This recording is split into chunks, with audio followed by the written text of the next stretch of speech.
What is going on, dudes? It is Dying Food back here today on the channel, bringing another video to you, the people. And guys, we need to talk about something. Over the last couple of days, I've been seeing a lot of articles popping up in my feed on all types of social media talking about Modern Warfare 2 Remastered and how the game is supposedly coming in 2019. And although it hasn't been officially confirmed by Activision in any sort of way, it's really becoming more and more of a possibility every single day, right? Because the signs are all there. I mean, first of all, none of the Modern Warfare games are backwards compatible. Modern Warfare 2, Modern Warfare 3, and COD 4. They're the only games that you can't play on the Xbox One. So that's a sign right there, because every single other Call of Duty, even Call of Duty Ghosts, which was available on both platforms, is backwards compatible. Secondly, COD 4 Modern Warfare, which you're seeing in the background here, has already been remastered, and it was extremely successful, so why wouldn't they follow up with Modern Warfare 2? Because Modern Warfare 2 is by far the most requested game to be remastered in the Call of Duty series. And the third and final reason, which I think is probably the biggest one, is that Infinity Ward's next game is due out in 2019. Modern Warfare 2 came out in 2009. That would mean it perfectly lines up with the 10-year anniversary of Modern Warfare 2 being originally released and Infinity Ward's next game. It's really a no-brainer. This game is coming. There's no question about it. And again, even though it's not confirmed, if I were a betting man, I'd put all of my money on that 2019 we are going to see Modern Warfare 2 Remastered. So where do we even start talking about this? Because Modern Warfare 2 is one of the most controversial, infamous games in the series. Well, no, it is.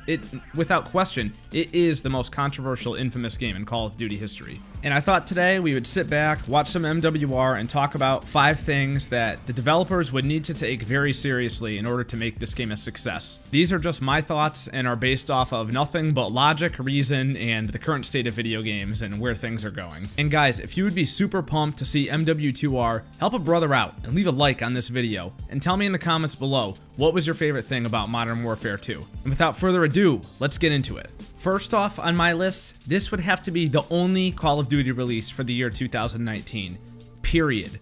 We cannot have a repeat of Modern Warfare Remastered, which was handcuffed to Infinite Warfare, which already put it at a huge disadvantage. I knew many people in real life who wanted to play MWR, but ended up not doing it because they had to pay $80 at the launch of Infinite Warfare to get both games, which is just crazy because this game really could have done well on its own. And it did do well, it did sell a lot of copies, but it could have been much better than it already was. And unfortunately, in order to boost revenue and sales from the poor reception of Infinite Warfare, Activision did not make this game available by itself until June of 2017, which is, you know, it's almost too little too late. And Modern Warfare 2 doesn't deserve that at all. It really doesn't. It deserves its own standalone release and title, and it shouldn't have to be attached to any other product that is being forced on us. Not only that, but it's just bad publicity for Activision in general, because everybody knew exactly why MWR was attached to Infinite Warfare. And, you know, a lot of people reluctantly bought the game also, myself included, because I wanted to play MWR so badly, but it just put a bad taste in my mouth. And even though I was, you know, kind of part of the problem in a situation like that, I wanted to play the game so bad that I bought it anyway.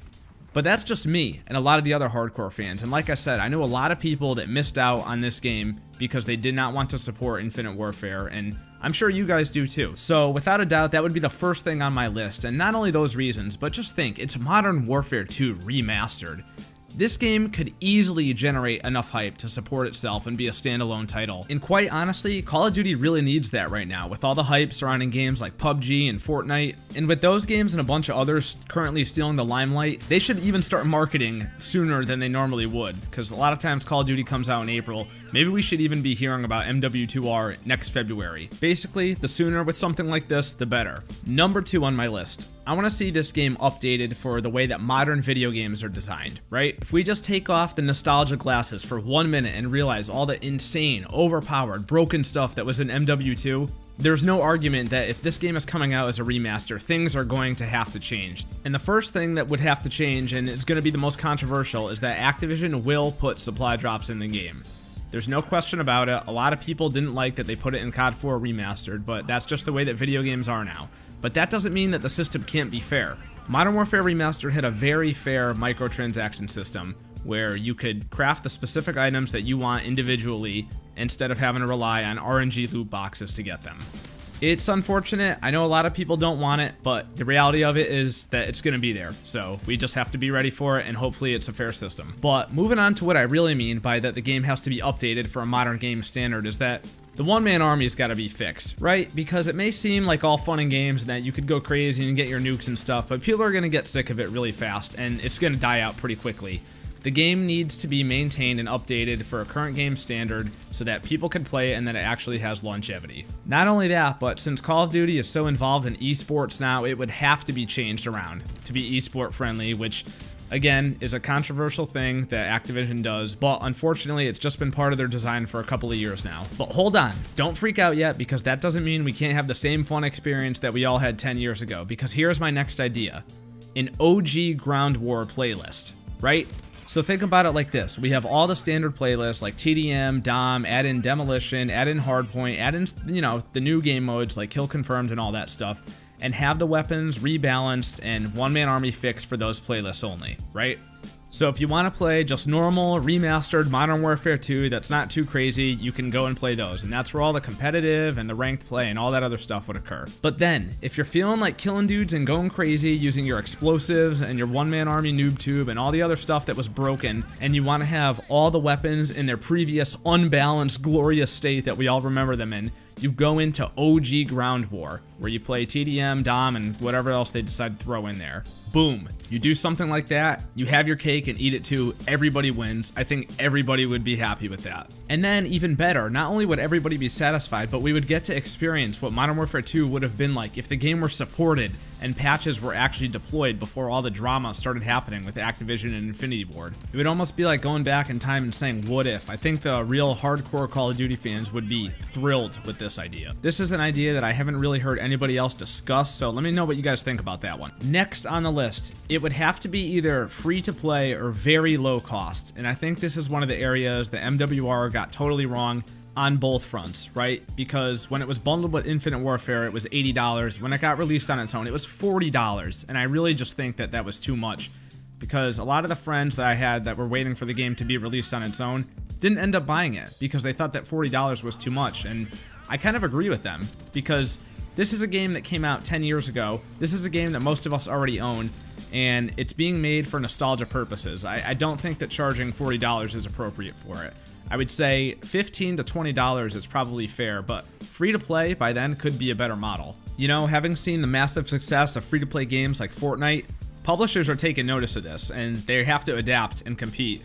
And it's really setting a new standard for gaming, I think, and maybe down the line, you know, 2019, when we think this game is going to come out, free-to-play could be the new standard, which would mean that the game is entirely funded by microtransactions, which I think could be a good thing, because then we would have opportunities to get DLC, like maps and events and other things that we normally wouldn't have, because there were no funds to support it. And this would be an ongoing thing, and we would always have something to look forward to in the game. You know, one thing I really wanted to see in MWR was new maps. Now, I know they remastered the Variety Map Pack, but I wanted to see a brand new map pack of brand new maps that we could play in this game, and that day never came, unfortunately. It would be amazing to see it in Modern Warfare 2. Last on my list, we would need to have total dedication and commitment from whatever developer was tasked with making this game to have wide open communication throughout the entirety of its life cycle.